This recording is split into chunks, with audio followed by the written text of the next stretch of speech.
उत्तराखंड कांग्रेस में यशपाल आर्य की वापसी के बाद अब अन्य बागियों के लिए रास्ता खुलने के सवाल पर पूर्व मुख्यमंत्री हरीश रावत ने तीखे अंदाज में जवाब दिया है।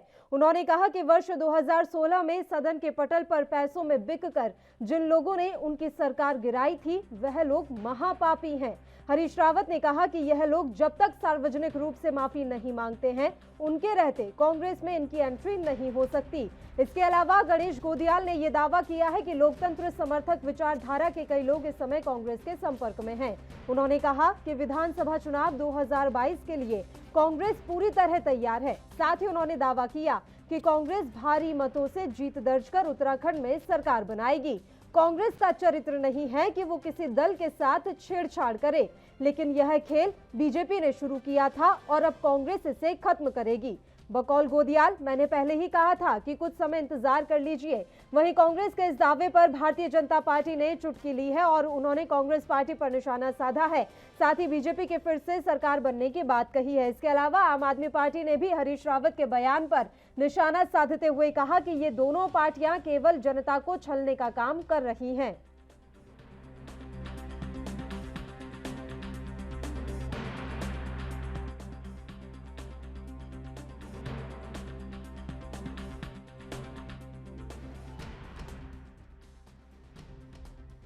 देखिए, बड़ी संख्या में भारतीय जनता पार्टी में अन्य पार्टी के लोग आने को तैयार हैं और हरीश रावत जी और उनके दो चार लोगों को छोड़ दें, बहुत सारे लोग भारतीय जनता पार्टी के आला नेताओं के संपर्क में हैं, जिसका फ्रस्ट्रेशन निकालने के लिए हरीश रावत जी इस प्रकार की बातें कर रहे हैं।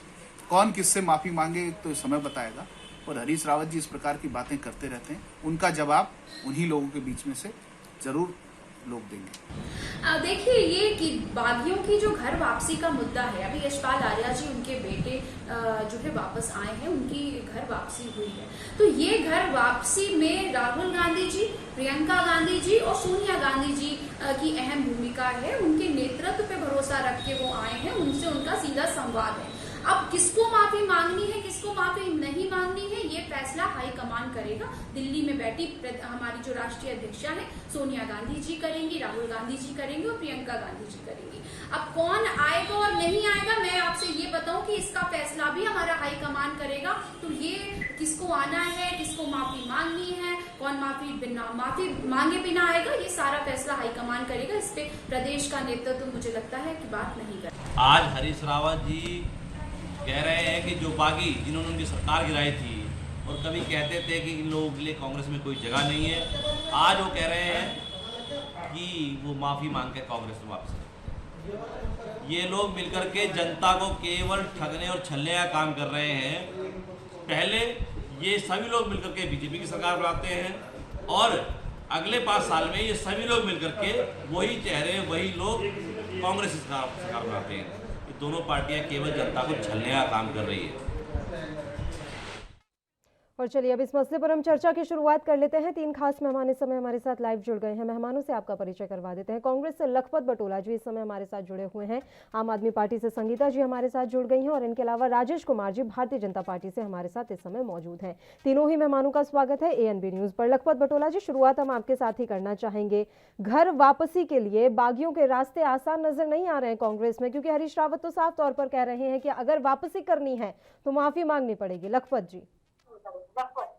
पल्लवी जी, देखिए, कांग्रेस को जिस तरह से 2017 में आप जानते असाधारण परिस्थितियों का सामना करना पड़ा और हमारी पूरी पार्टी जिन्होंने कांग्रेस के सिंबल से चुनाव लड़ा, कई बार मंत्री रहे, सांसद रहे, विधायक रहे और पार्टी ने बहुत किस्म लोगों को दिया, लेकिन जब समय आया, परिस्थितियां थी, कहीं ना कहीं वो मोदी जी, अमित शाह जी के बहकावे में आते, जिस तरह से उन्होंने कांग्रेस को दगा देने का काम किया, तत्कालीन हमारी सरकार को इस प्रकार से गिराने का काम किया, लोकतंत्र का गला घोटने का काम किया, यह निश्चित रूप से दुखदपूर्ण रहा है।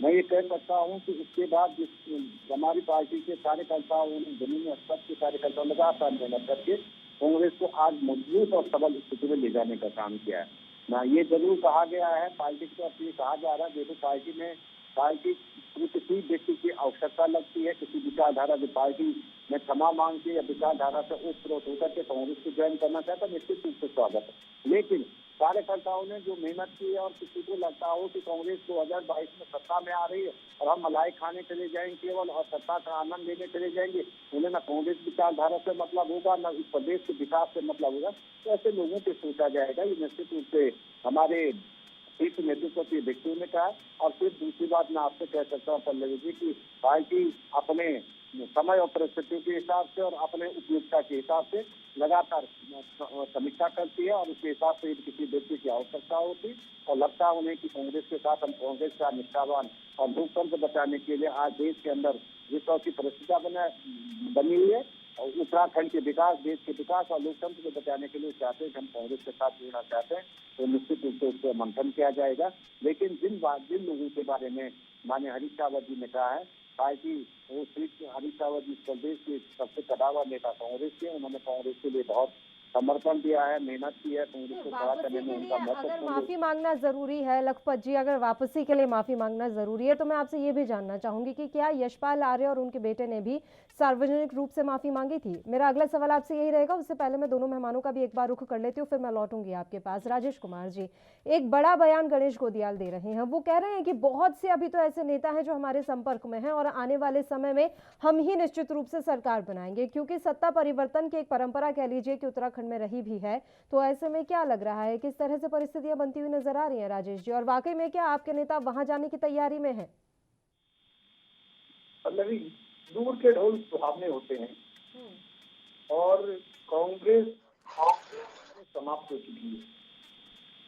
कांग्रेस किस स्थिति में है, कांग्रेस का उत्तराखंड का भविष्य क्या है, उत्तराखंड में कांग्रेस का पूर्व में क्या हाल रहा है, कांग्रेस में जो कलह का केंद्र है वो हरीश रावत जी हैं। आपको बेहतर याद है वो कलह ही थी जिस कारण जो है कांग्रेस में से बड़ी टूट गई। मोदी जी या अमित शाह जी किसी से कहने नहीं जाते कि पार्टी में आइए, उन्होंने कहा तो उन्हें लगा कि भारतीय जनता पार्टी के अंदर आकर के हमें अपनी सेवाएं देनी चाहिए, तो आ जाए, हमारे दरवाजे खुले थे। वो जा क्यों रहे हैं अब सेवाएं देने का मन नहीं कर रहा है क्या? सेवाएं समाप्त हो चुकी हैं क्या? नहीं, मेरी बात अभी समाप्त ना हुई है पल्लवी जी, मेरी बात को सुन लीजिए। देखिए, हरीश रावत जी जहाँ गए, आसाम गए, वहाँ क्या हुआ कांग्रेस का, पंजाब गए, वहाँ क्या हुआ कांग्रेस का, उत्तराखंड में कांग्रेस के अंदर सब कुछ ठीक नहीं चल रहा। आपको पता ही है कि नेता प्रतिपक्षों, हरीश रावत जी अलग हैं, नेता प्रतिपक्षी अलग हैं, 4 कार्यकारी अध्यक्ष अलग हैं, कम से कम 5 सीएम कैंडिडेट है। भारतीय जनता पार्टी में अनुशासन है। भारतीय जनता पार्टी के कार्यकर्ता किसी व्यक्ति से ना जुड़ के एक विचार से जुड़े। भारतीय जनता पार्टी का बहुत बड़ा परिवार है। हम 11 लोगों से पार्टी प्रारंभ करते हैं, आज हमारी 11 करोड़ से भी ज्यादा जो है कार्यकर्ताओं की बड़ी एक फौज खड़ी है। बहुत बड़ा हमारा परिवार है। तो निश्चित ही भारतीय जनता पार्टी के जो युवा मुख्यमंत्री हैं हमारे, जिन्होंने लगातार ऐसे फैसले लिए हैं जिससे पूरे उत्तराखंड देवभूमि की जनता बहुत प्रभावित है। और उसी का कारण भी पुष्कर सिंह धामी जी, जिनमें बहुत सारी खूबियां हैं, वो एक सामान्य परिवार के हैं, एक किसान परिवार के हैं, सैनिक परिवार के हैं, युवा हैं, ऊर्जावान हैं, ऐसे मुख्यमंत्री को लाया जाता है। कांग्रेस इतनी परेशान हो जाती है कि कार्यकारी 4 अध्यक्ष बन जाते हैं। आज देश के अंदर कांग्रेस का क्या हाल है, एक स्थायी अध्यक्ष नहीं है कांग्रेस का। आज वर्किंग कमेटी की बैठक में कितना समय गुजर गया, पर हम लगातार जनता के बीच में, अपने कार्यकर्ताओं के बीच में बने रहते हैं। भारतीय जनता पार्टी कार्यकर्ता आधारित पार्टी है। निश्चित ही जो हमारा लक्ष्य है, सबकी हामी, पुष्कर धामी, और हम युवाओं के साथ आगामी 2022 का चुनाव है तो उनके नेतृत्व में हम जीतने जा रहे हैं। जो लोग चले गए वो 2017 में जब भारतीय जनता पार्टी में आए थे तो उनके क्या बयान थे, आप उसको उठा के देखिए क्या कह रहे हो कि हमारा दम घुट रहा है, हम बहुत घुटन महसूस कर रहे हैं। और ये कांग्रेस का अपना बयान है, उनका अपना निजी बयान है, हमें क्या करना है। चलिए राजेश जी, ऐसा है, वो वहां जा रहे हैं तो आप कह रहे हैं कि आपके यहाँ पर उनका दम घुट रहा था। एक तो ये दल बदल की जो राजनीति है बड़ी खतरनाक होती जा रही है, आपको जहां फायदा दिखता है आप लुढ़क कर वहां चले जाते हैं। कुछ इस तरह के हालात अब सियासत में बनते हुए नजर आ रहे हैं। मैं लौटूंगी आपके पास, संगीता शर्मा जी का रुख कर लेते हैं, वो काफी देर से हमारे साथ जुड़ी हुई हैं। संगीता जी, दोनों ही पार्टियों के बयान आपने सुन लिए, दोनों पार्टियों के प्रवक्ताओं के बयान आपने सुन लिए। अब तीसरे विकल्प के रूप में क्या आम आदमी पार्टी उत्तराखंड में मजबूत जगह बना रही है? संगीता जी, की राजनीति बहुत खतरनाक होती जा रही है, तो इसमें कोई दो राय नहीं है कि ये दोनों पार्टियां ही दल बदल की राजनीति करती आई हैं और ये ए और बी टीम है। अपने निजी स्वार्थ के लिए, जब इनका निजी स्वार्थ राजनीतिक स्वार्थ सिद्ध होता है, ये कांग्रेस में चले जाते हैं, कांग्रेस के नेता बीजेपी में आ जाते हैं। इनको जनता से या उनके मुद्दों से कोई मतलब नहीं है। 4.5 साल की भाजपा सरकार ने 3 मुख्यमंत्री दे दिए, जबकि उत्तराखंड की जनता ने इन्हें पूर्ण समर्थन की सरकार दी। तो ये 3 मुख्यमंत्री एक मुख्यमंत्री नहीं बना पाए 4.5 साल इन्होंने लगा दिया, और एक मुख्यमंत्री का चेहरा नहीं दे पाए, इनको 3 मुख्यमंत्री बदलने पड़े।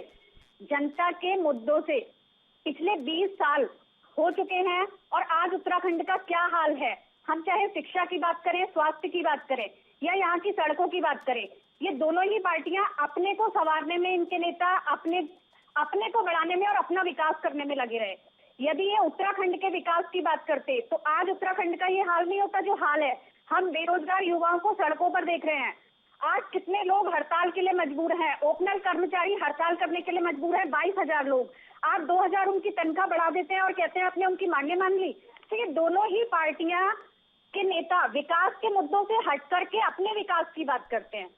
यदि इन्हें जनता के मुद्दों से और इनके प्रतिनिधि जनता के लिए आए होते तो आज उत्तराखंड का विकास हुआ होता। 20 साल बाद भी हम विकास के मुद्दों के लिए नहीं लड़ रहे होते। और आम आदमी पार्टी जो एक तीसरे विकल्प के रूप में उत्तराखंड में आई है, आज वो विकास की बात करती है, मुद्दों को लेकर के आई है, जनता के मुद्दों को लेकर। संगीता जी, ये 4.5 साल में अब आप खुद को मजबूत विकल्प के रूप में पेश कर रहे हैं, चलिए अच्छी बात है, शुभकामनाएं हैं आपको। लेकिन इससे पहले जब विपक्ष की भूमिका उत्तराखंड में निभानी चाहिए थी, तब आपकी पार्टी और आपके अरविंद केजरीवाल कहाँ थे? क्या भूमिका निभाई आपने विपक्ष की? इसके बारे में भी जरा हमारे दर्शकों को जानकारी दे दीजिए। विपक्ष की भूमिका निभाई है, और उसी का कारण था कि त्रिवेंद्र जी को हटा करके भाजपा को दूसरा मुख्यमंत्री बदलना पड़ा।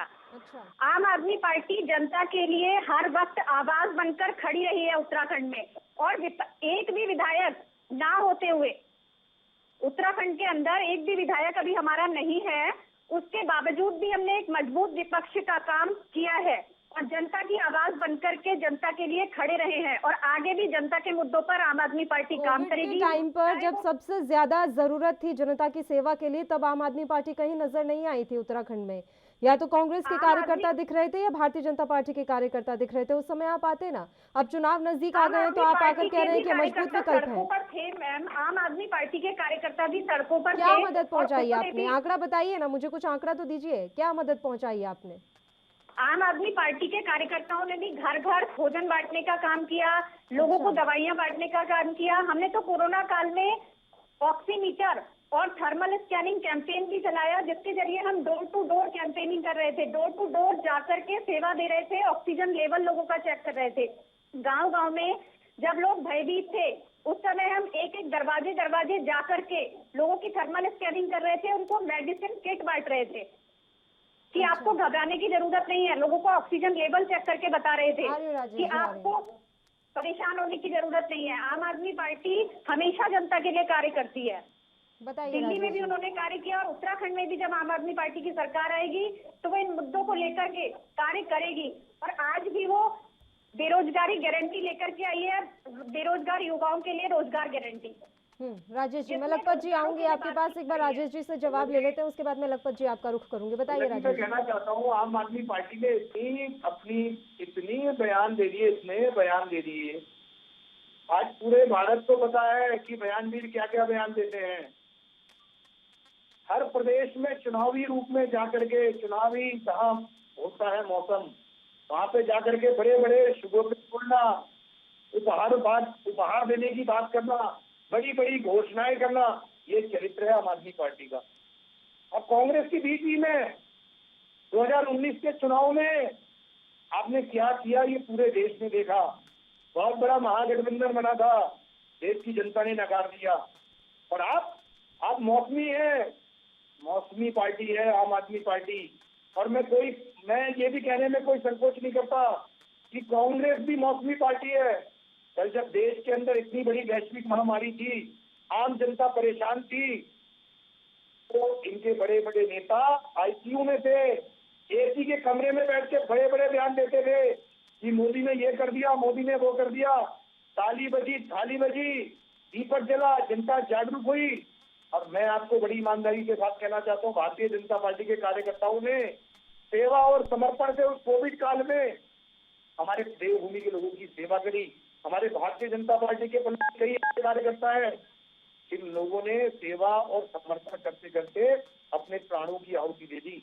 आपको देखने में आया होगा, भारतीय जनता पार्टी के कई एसपी, एमएलए, विधायक, हमारे कई नेता, मंत्री कोरोना की भेंट चढ़ गए। हमारे लोग जो है जनता के बीच में दिखे। इतना बड़ा जो महामारी आई, देश में प्रधानमंत्री जी के नेतृत्व में उस पर काम किया गया, जनता जागरूक थी, बहुत बड़ी हानि होने से हम लोग बचे। हमारे कार्यकर्ता, आपकी बात सही है सर, जनता जागरूक थी। और आप इस बात को भी मानिए कि उस काल में जिससे जो हुआ है, सबने अपने अपने स्तर पर प्रयास किए हैं और मानवता की मिसाल सभी ने पेश की है, तो किसी एक को क्रेडिट देना ठीक नहीं है। चलिए हम फिर से दल बदल पर आ जाते हैं।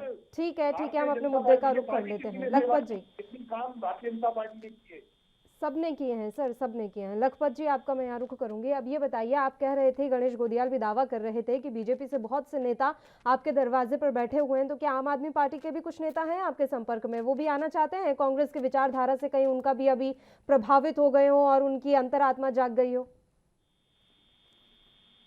पल्लवी जी, पहले आपने कहा था कि मैं आपसे सवाल पूछूंगी कि यशपाल आर्य जी आए, उन्होंने भी 2000 देखो जो लोकतंत्र को तोड़ने का, सरकार को गिराने का जो सत्र भाजपा ने किया था, विधायकों को 10-10, 15-15 करोड़ का लालच दे करके इनको तोड़ने का जो काम किया, यशपाल जी खरीद नहीं थे। ये जरूर है कि कुछ टिकटों के समय पे कुछ मतभेद हुए, हम 2 टिकट चाहते थे, पार्टी की पॉलिसी थी हम 1 टिकट देंगे परिवार को, उससे कुछ मतभेद हुए, उस मतभेदों की वजह से गए हैं। लेकिन उन्होंने कल कहा कि परसों कहा था, मैं कांग्रेस में आके सकून महसूस कर रहा हूँ और कांग्रेस से बेहतर जिसे देश में कोई दूसरी पार्टी नहीं। दूसरी बात, आपने गणेश गोदियाल जी की बात कही, मैंने यही कहा आपसे कि आप कल की न्यूज देखेंगे तो समूह के अंदर कम से कम 150 जो ये झाड़ू के लोग जिन्होंने झाड़ू का दामन थामा था, वो कांग्रेस में वापस किया। कई क्षेत्र पंचायत हो गए, कई कांग्रेस से कुछ लोग गए, कुछ भाजपा से गए, क्योंकि भाजपा के वहाँ पे आप जानोगे कि एक प्रदेश से पूर्व जिला अध्यक्ष चले गए थे विनोद कटवाल जी, और उन्होंने आप पार्टी में वो प्रदेश उपाध्यक्ष बने थे, उन्होंने फिर भाजपा में वापस आए, तो उनके साथ कुछ लोग थे, उन्होंने कांग्रेस में वापस आने का काम किया, लोग जानते हैं। लेकिन मैं क्योंकि इस पार्टी पे इसलिए बहुत सारी बातें नहीं को अभी उसको अपनी कोशिश करना है। अच्छा सर, राजनीतिक विश्लेषक ये भी मानते हैं, लखपत जी, राजनीतिक जो पंडित हैं वो ये भी मानते हैं कि बागियों की वापसी से हरीश रावत को डर लग रहा है। उन्हें लग रहा है कि अगर बागी जो है घर वापसी करेंगे तो उनका जो सीएम बनने का सपना है उसमें कहीं ना कहीं अड़ंगा लग जाएगा। लखपत बटोला जी, ऐसा जी ऐसा कहीं नहीं है। देखो, सीएम बनाना, विधायक बनाना कार्यकर्ताओं का और जनता का जनादेश होता है। यदि जनता का जनादेश कांग्रेस के पक्ष होगा, यदि बागी इतने मजबूत है, उन्हें कांग्रेस की सिंबल की जरूरत ही नहीं पड़नी चाहिए।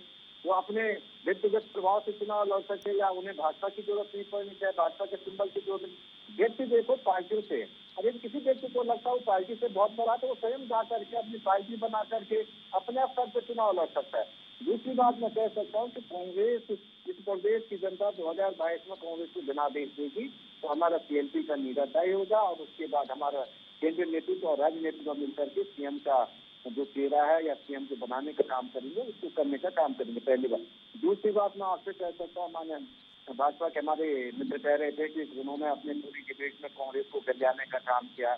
मान्यवर, मैं एक लाइन आपको जरूर कह सकता हूँ कि जनता ने आपको, मोदी जी और अमित शाह जी ने 2016 और 17 में कहा था कि डबल इंजन की सरकार लीजिए प्रदेश को विकास की राह पे ले जाएंगे। लोगों ने बड़ा जनादेश दिया, आपने उस जनादेश का गला घोटा है। 2 मुख्यमंत्री की हत्या की आपने, और सब की है जब मुख्यमंत्री विधानसभा के अंदर बजट भाषण पढ़ रहे थे, और बजट भाषण नहीं पढ़ने दिया गया, उन्हें दिल्ली बुला करके वो आज तक टेरिटरी क्यों हटाया गया।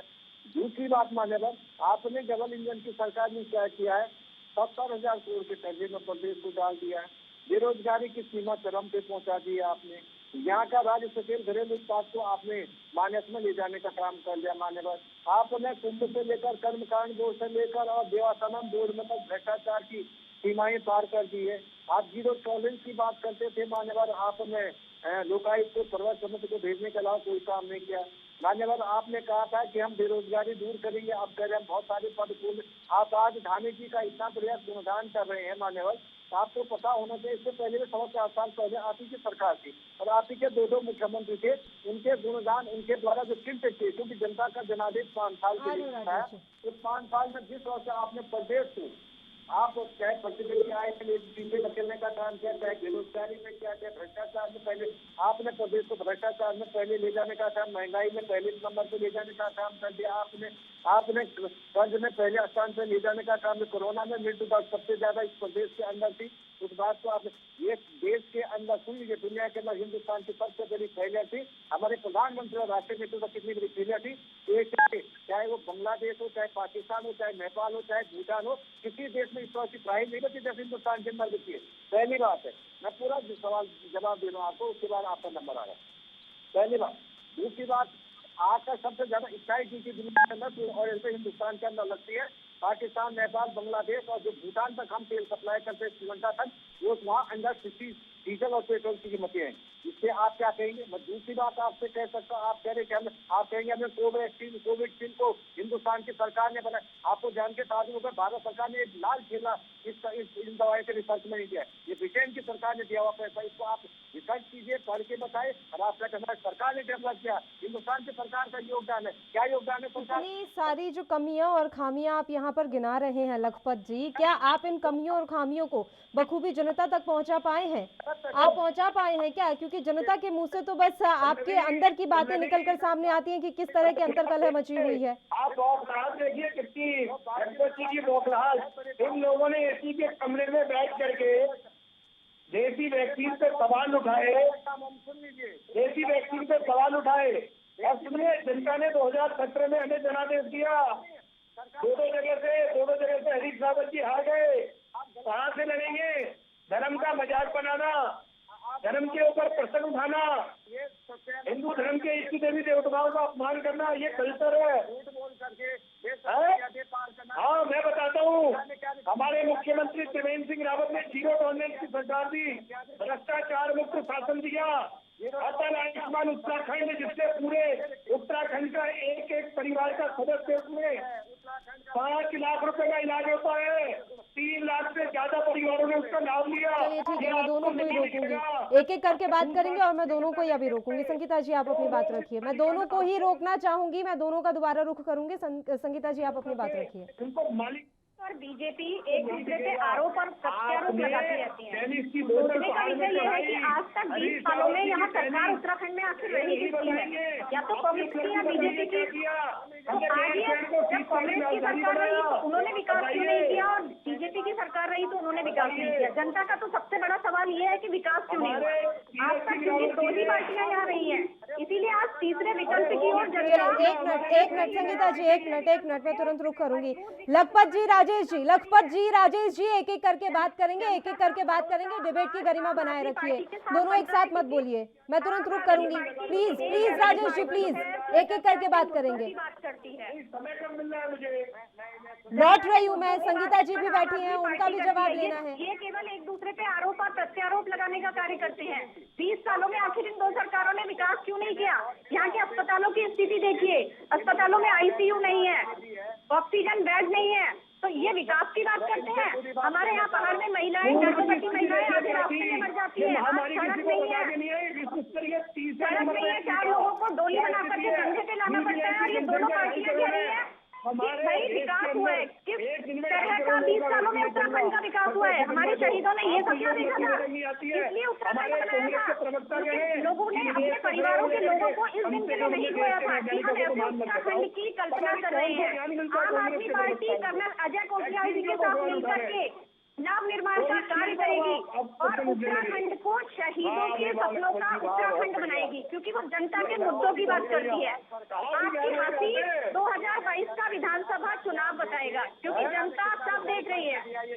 जनता को पता चल चुका है कि दोनों पार्टियों के नेता दल बदल के अलावा कोई काम नहीं करते। मगर चूल्हा जलना बंद नहीं हुआ, मुफ्त में राशन मिल रहा है पूरे देश के अंदर, इसको प्रभावित कोरोना से और विकास की राजनीति के साथ आकर के जुड़ेगी और आम आदमी पार्टी के साथ खड़ी होगी। बनते रहे और आम आदमी पार्टी ऐसा है संगीता जी, आपके हिसाब से अगर कोई विकास कार्य नहीं हुआ है तो आपको लग रहा है कि 22 सालों से जो नहीं हुआ वो 22 दिन के केजरीवाल के दौरे में हो जाएगा और जनता 22 दिन में आप पे विश्वास कर लेगी। अब आप ये समझ रही हैं, तो इसके लिए तो आपको शुरू से काम करना चाहिए था। आप ठीक है, एक एक करके बात करेंगे। एक तो मैं तीनों से रिक्वेस्ट करूंगी, एक एक करके बात करेंगे। तीनों एक साथ बोलते, तीनों की आवाज साफ नहीं आती है। ठीक है राजेश जी, मैं आपका ही रुख कर रही हूँ। अभी थोड़ी देर के लिए शांत हो जाइए प्लीज। बताइए, अब बताइए राजेश जी। मैं ये कह रहा था, देखिए मैं लखपत जी आपको 30 सेकंड दे दूंगी, एक बार उनकी बात कंप्लीट हो जाने दीजिए, नहीं तो वो फिर बीच में बोलेंगे। बताइए राजेश जी। पूरी बात आ जाएगी। देखिए आज लखपत जी ने वैक्सीनेशन जो देखो देश के वैज्ञानिकों ने वैक्सीन बनाई, उसके ऊपर सवाल उठा दिया लखपत जी ने। कम से कम इतनी तो गरिमा मत चलाइए। तो हमारे देश के वैज्ञानिक हैं जिन लोगों ने 3 वैक्सीन बनाई है, कोविशील्ड कोवैक्सीन, आप लोगों को नजर नहीं आता। विश्व का सबसे बड़ा टीकाकरण चल रहा है। हमारे भारत देश की आबादी कितनी है? 1 अरब 40 करोड़। आपका ध्यान थोड़ी जाएगा, इन चीजों पर बात नहीं करेंगे आप। हमने अटल रोक लीजिए ना, आपके नेताओं को रोक लीजिए राजेश जी। आप उनको बता नहीं पाए क्या कि आपने वैक्सीन बनवा दी, आपने पूरा विकास कर दिया? क्यों जा रहे हैं वो कांग्रेस के पास? अब ऐसी कौन सी आफत आन पड़ी है कि उनको एकदम से लग रहा है कि उनका दम घुट रहा है आपके पास? वैज्ञानिकों ने नहीं किया है, ये देश के वैज्ञानिकों ने नहीं किया है, हमारा सैनिकों का प्रदेश है। हमारी सरकार ने कितना खर्चा किया ये बता, भारत सरकार ने कितना खर्चा किया डिफेंस में, ये पूछना चाह रहा हूँ। भारत सरकार की कंपनी ने बनाई वैक्सीन, जो आप कहते भारत सरकार ने बनाई, किसने बनाई बताइए ना, बताइए, प्रमाण दीजिए। अरे प्रमाण दीजिए, मुंह बजाने से कुछ नहीं होता है। ठीक है, मैं तीनों ही मेहमानों का धन्यवाद अदा करना चाहूंगी। समय की कमी है इसलिए तीनों का शुक्रिया। तमाम चर्चा करने के लिए आप हमारे साथ जुड़े। तो आपको बता दें कि उत्तराखंड में इस समय दल बदल का दौर लगातार जारी है। अब एक बार फिर से गणेश गोदियाल की तरफ से दावा किया गया है कि कई बीजेपी के नेता उनके संपर्क में हैं। वहीं हरीश रावत ये साफ कर चुके हैं कि अगर अब बागियों को वापसी चाहिए तो उन्हें सार्वजनिक रूप से माफी मांगनी पड़ेगी। इसी के साथ इस बुलेटिन में इतना ही। मुझे दीजिए इजाजत। देश और प्रदेश की तमाम ताजा खबरों के लिए आप देखते रहिए ANB न्यूज। नमस्कार।